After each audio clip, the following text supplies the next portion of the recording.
warahmatullahi wabarakatuh. Saya Habibatur Rahmah akan menyampaikan tentang tokoh sosiologi Lewis Althusser. Yang pertama tentang biografi Lewis Althusser. Lewis Althusser merupakan sosiolog asal Jerman.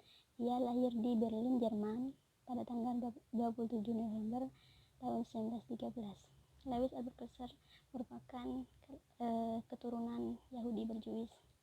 Ia pernah memberontak karena diberikan kehidupan kelas menengah oleh orang tuanya.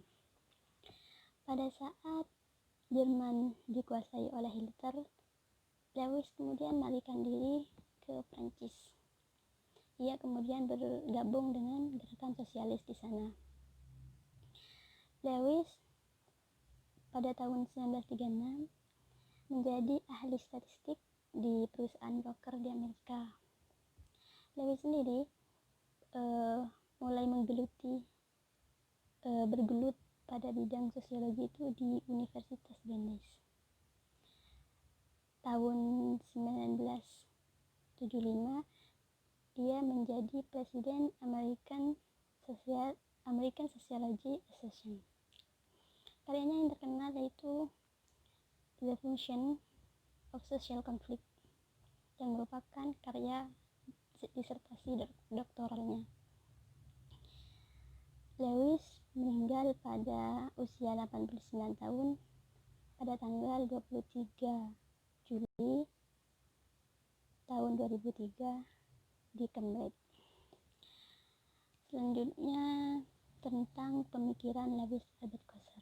Lewis Althusser itu pemikirannya itu dilatar belakangi oleh adanya teori struktural fungsional, teori sosiolog sebelumnya, yaitu Robert Camerton dan Talcott Parsons, yang menganggap bahwa konflik itu disfungsi, konflik itu tidak memiliki fungsi. Lewis merespon hal ini. Lewis menganggap bahwa konflik itu di samping berdampak negatif juga memiliki dampak positif. Sebagaimana George Simmel, Lewis menganggap bahwa konflik itu merupakan bagian dasar dari interaksi sosial. Bahkan Lewis beranggapan bahwa konflik itu merupakan bagian penting dari interaksi sosial. Beberapa proposisi yang ditawarkan oleh Lewis dengan teori konfliknya. Yang pertama, menyatakan bahwa integrasi dan solidaritas internal kelompok akan semakin menguat dengan tingginya konflik yang ada di luar kelompok. Artinya konflik eksternal akan memperkuat solidaritas dan integrasi dari internal kelompok. Yang kedua, integrasi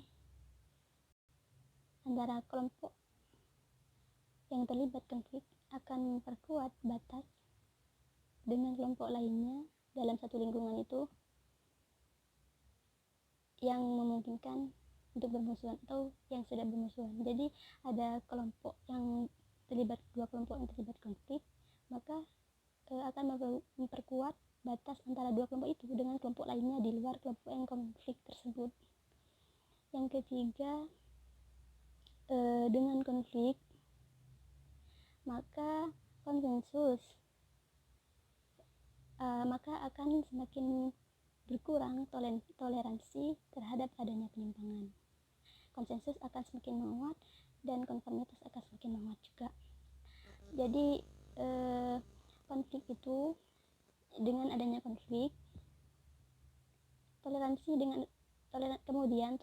itu terhadap adanya penyimpangan yang kemudian akan mengarah pada konflik selanjutnya itu akan semakin berkurang, dan orang-orang dalam suatu kelompok sosial itu akan semakin meninggi konformitasnya, akan semakin terarah untuk mematuhi norma yang ada.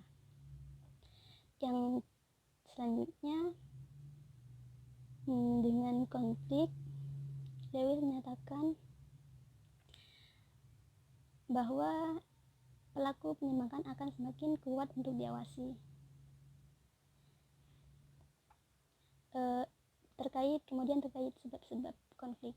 Menurut Lewis, konflik itu disebabkan oleh perselisihan nilai-nilai,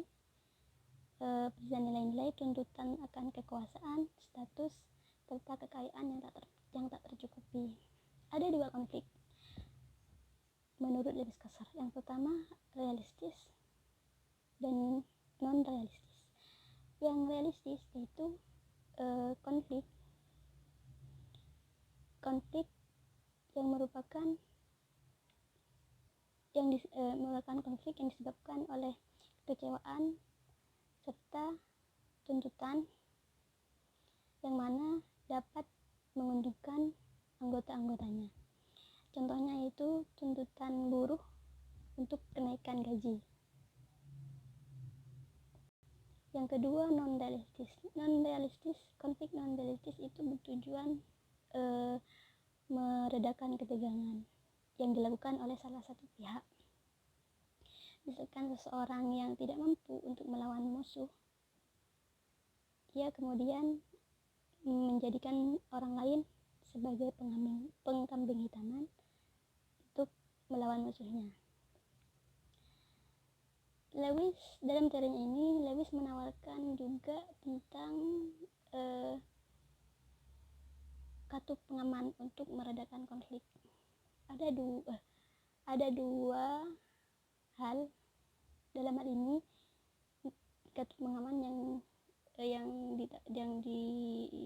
disampaikan oleh Lewis. Yang pertama, institusi sosial, yang kedua, tindakan. Institusi sosial itu misalkan DPR.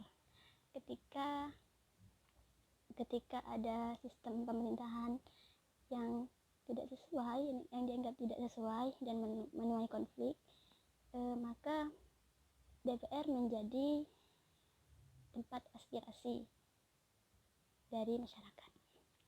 Yang kedua, katup pengaman sebagai pereda konflik, mereda ketegangan dalam konflik. Misalkan tindakan ini contohnya misalkan lelucon yang mengandung kritikan.